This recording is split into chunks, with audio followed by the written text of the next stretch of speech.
2026 में middle east की सबसे बड़ी वॉर सिर्फ ईरान और इजराइल ही नहीं, ये अब अमेरिका तक पहुंच चुका है। सुप्रीम लीडर खमेनेई की डेथ, ट्रंप का एक्शन और ईरान के मिसाइल स्ट्राइक्स गल्फ के कई देशों पर आज हम इस वीडियो में सब कुछ फैक्ट्स के साथ एक्सप्लेन करेंगे। ईरान और इजराइल का कॉन्फ्लिक्ट अरसों पुराना है। 1979 की इस्लामिक रेवोल्यूशन के बाद ईरान ने इजराइल को अपना बिगेस्ट एनिमी डिक्लेयर किया। इजराइल हमेशा से ये दावा करता आ रहा है कि ईरान न्यूक्लियर प्रोग्राम डेवलप कर रहा है। ये दुश्मनी सिर्फ 2 कंट्रीज तक लिमिटेड नहीं रही, बल्कि प्रॉक्सी फोर्सेस जैसे हिजबुल्लाह और हाउथिस और गल्फ पॉलिटिक्स में भी एक्सपैंड हो गया। वॉर का ट्रिगर फोकस 2026 के जॉइंट यूएस इजराइल स्ट्राइक से हुआ। 28 फरवरी को इजराइल और यूएस ने ईरान के मल्टीपल स्ट्रेटेजिक लोकेशंस पर हैवी एरियल स्ट्राइक्स किए, जिसकी वजह से कॉन्फ्लिक्ट ऑफिशियली एस्केलेट हो गया। ट्रंप ने डिक्लेयर किया कि उनका मकसद है ईरान के मिसाइल प्रोग्राम और न्यूक्लियर एम्बिशंस डिस्ट्रॉय करना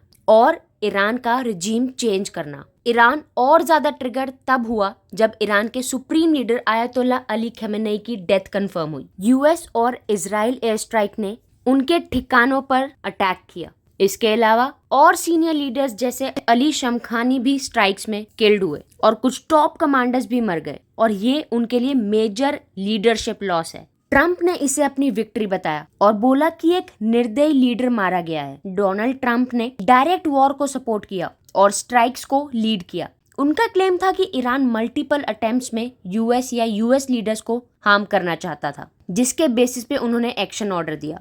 ट्रंप का फोकस सिर्फ रिजीम चेंज करना नहीं था, बल्कि ईरान के मिलिट्री कैपेबिलिटीज को ब्रेक करना था। रिटेलिएशन शुरू होने के बाद ईरान ने सिर्फ इजराइल नहीं, बल्कि गल्फ और नियर बाय कंट्रीज पर मिसाइल और ड्रोन स्ट्राइक्स किए और गल्फ एविएशन फैसिलिटीज को भी टारगेट किया। ये वॉर सिर्फ अब 2 कंट्रीज की नहीं है, बल्कि मल्टी कंट्रीज में फैल चुकी है। अभी सिचुएशन बहुत टेंस है। इजराइल हिजबुल्लाह से फाइट कर रहा है लेबनान बॉर्डर पर। गल्फ कंट्रीज अपनी डिफेंस सिस्टम्स एक्टिवेट कर रहे हैं। ट्रंप बिल्कुल भी रुकना नहीं चाह रहे। वर्ल्ड ऑयल मार्केट्स और ग्लोबल इकोनॉमी पे भी इम्पैक्ट पड़ रहा है। अब सिचुएशन इस तरफ जा रही है कि एक्सपर्ट्स ने भी कहना शुरू कर दिया है कि वॉर जो है बहुत बड़ा डिस्ट्रॉय ला सकता है ह्यूमन लाइफ को और इकोनॉमी को। तो भाई ये वॉर सिर्फ मिडिल ईस्ट का कॉन्फ्लिक्ट नहीं है, ग्लोबल पॉलिटिक्स और सुपर पावर्स की स्ट्रेटेजिक गेम है। कमेंट्स में बताइए कि आपको क्या लगता है ये वॉर का असली रीजन क्या होगा, और वॉर रुकेगा या आगे ही बढ़ता जाएगा। ऐसे ही क्लैरिटी वाले फैक्ट्स के लिए भी सब्सक्राइब मारो। फैक्ट्स तेरा फन रखो।